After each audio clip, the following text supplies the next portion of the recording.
ಚಾಂದ್ರಮಾನ ಪುಷ್ಯಮಾಸ ಶುಕ್ಲ ಪಕ್ಷದಂದು ಬರುವ ಏಕಾದಶಿಯೇ ವೈಕುಂಠ ಏಕಾದಶಿ.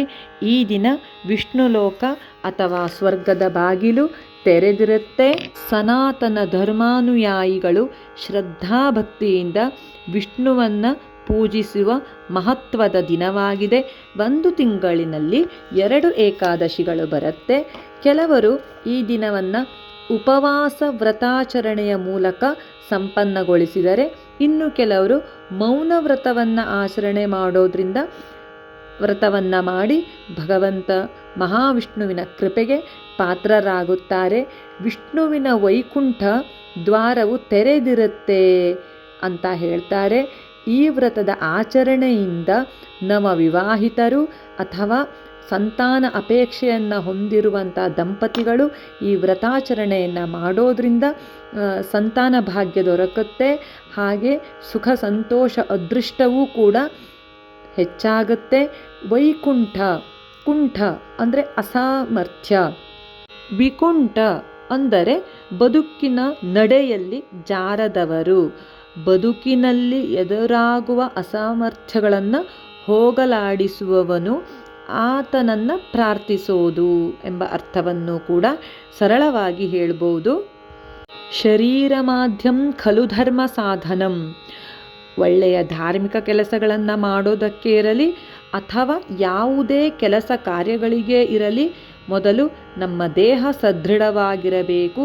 ಏಕಾದಶಿಯ ಉಪವಾಸದ ವ್ರತಾಚರಣೆಯ ಮೂಲಕ ನಮ್ಮ ದೇಹ ಮತ್ತು ಮನಸ್ಸಿನ ಸ್ವಾಸ್ಥ್ಯವನ್ನು ಕಾಪಾಡಿಕೊಂಡು ಒಂದು ಸದೃಢವಾದ ಆರೋಗ್ಯವಾದ ಶರೀರವನ್ನು ನಾವು ಪಡ್ಕೋಬಹುದು.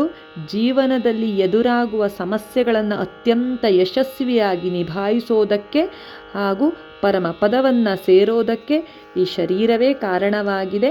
ಈ ಉಪವಾಸ ವ್ರತಗಳನ್ನು ಮಾಡೋದ್ರಿಂದ ವೈಜ್ಞಾನಿಕವಾಗಿಯೂ ಧಾರ್ಮಿಕವಾಗಿಯೂ ಒಂದಷ್ಟು ಲಾಭಗಳು ನಮ್ಮ ಶರೀರಕ್ಕೆ ಇದೆ. ಹಾಗೆಯೇ ವೈಜ್ಞಾನಿಕ ಕಾರಣಗಳೆಂದರೆ ಉಪವಾಸದಿಂದ ರೋಗಗಳು ಕಡಿಮೆಯಾಗುತ್ತೆ, ಜೀರ್ಣಕ್ರಿಯೆ ವ್ಯವಸ್ಥೆ ಕೂಡ ಚೆನ್ನಾಗಾಗುತ್ತೆ, ಜೀರ್ಣಾಂಗ ವ್ಯವಸ್ಥೆ ಕೂಡ ಉತ್ತಮವಾಗಿ ಕಾರ್ಯನಿರ್ವಹಿಸುತ್ತೆ.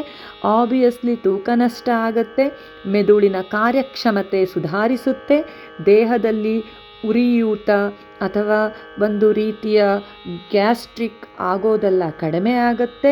ಕಫ ಪ್ರಕೃತಿಯವರಿಗಂತೂ ದೇಹದಲ್ಲಿ ಕಫವನ್ನು ನಿಯಂತ್ರಣದಲ್ಲಿಟ್ಟು ಕಫದಿಂದ ಬರುವಂಥ ರೋಗಗಳನ್ನು ಕೂಡ ಈ ಉಪವಾಸ ನಿಯಂತ್ರಿಸುತ್ತೆ.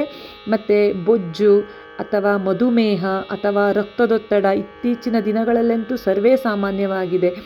ಬೊಜ್ಜು ಇರ್ಬೋದು ಅಥವಾ BP ಇರ್ಬೋದು, ಶುಗರ್ ಇರ್ಬೋದು, ಇವೆಲ್ಲವೂ ಕೂಡ ಉಪವಾಸದಿಂದ ಕಂಟ್ರೋಲ್ ಮಾಡ್ಬೋದು, ನಿಯಂತ್ರಣವನ್ನು ಮಾಡ್ಬೋದು ಅಥವಾ ಗುಣಮುಖವನ್ನು ಮಾಡ್ಬೋದು ಅಂತ ಆಯುರ್ವೇದ ಶಾಸ್ತ್ರ ಹೇಳುತ್ತೆ.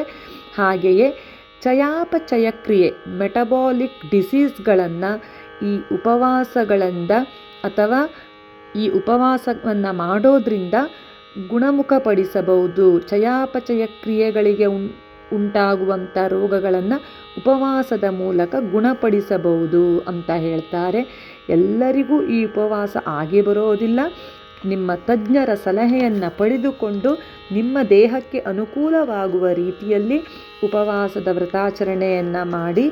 ವೈಕುಂಠ ಏಕಾದಶಿಯ ದಿನದಂದು ವಿಷ್ಣುದೇವರನ್ನು ಹಾಗೆ ಆತನ ವಿವಿಧ ಅವತಾರಗಳನ್ನು ಪೂಜಿಸುವ ಸಂಪ್ರದಾಯವಿದೆ.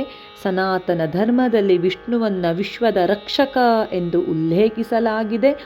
ಈ ವ್ರತದ ದಿನದಂದು ವಿಷ್ಣುವಿನನ್ನು ಪೂಜಿಸುವುದರಿಂದ ಜೀವನದ ಎಲ್ಲ ದುಃಖಗಳು ಮತ್ತು ಕಷ್ಟಗಳು ದೂರವಾಗುತ್ತೆ, ನಮ್ಮ ಆಸೆಗಳು ಈಡೇರುತ್ತೆ, ನಮ್ಮ ಪ್ರಾರ್ಥನೆಯನ್ನು ಭಗವಂತನು ಆಲಿಸಿ ಆ ಪ್ರಾರ್ಥನೆಯು ಫಲಿಸುವಂತೆ ಆಶೀರ್ವಾದವನ್ನು ಮಹಾವಿಷ್ಣು ಮಾಡುತ್ತಾರೆ ಎಂಬ ಪ್ರತೀತಿಯೂ ಕೂಡ ಇದೆ.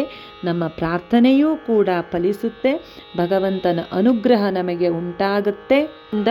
ಮಹಾವಿಷ್ಣುವಿನ ಭಕ್ತನು ಜೀವನದ ದುಃಖಗಳಿಂದ ಮುಕ್ತನಾಗುತ್ತಾನೆ, ಸುಖ ಸಂತೋಷಗಳು ಆತನ ಮನೆಯಲ್ಲಿ ಹೆಚ್ಚಾಗುತ್ತೆ, ಆರೋಗ್ಯ ಲಭಿಸುತ್ತೆ, ಸಮಸ್ತ ವೃದ್ಧಿಯೂ ಆಗುತ್ತೆ ಅಂತ ಹೇಳೋಕೆ ಇಷ್ಟಪಡ್ತೀನಿ. ಈ ರೀತಿ ಪ್ರತೀತಿಯೂ ಕೂಡ ಇದೆ. ಇದಕ್ಕೆ ನೀವೇನಂತೀರಾ?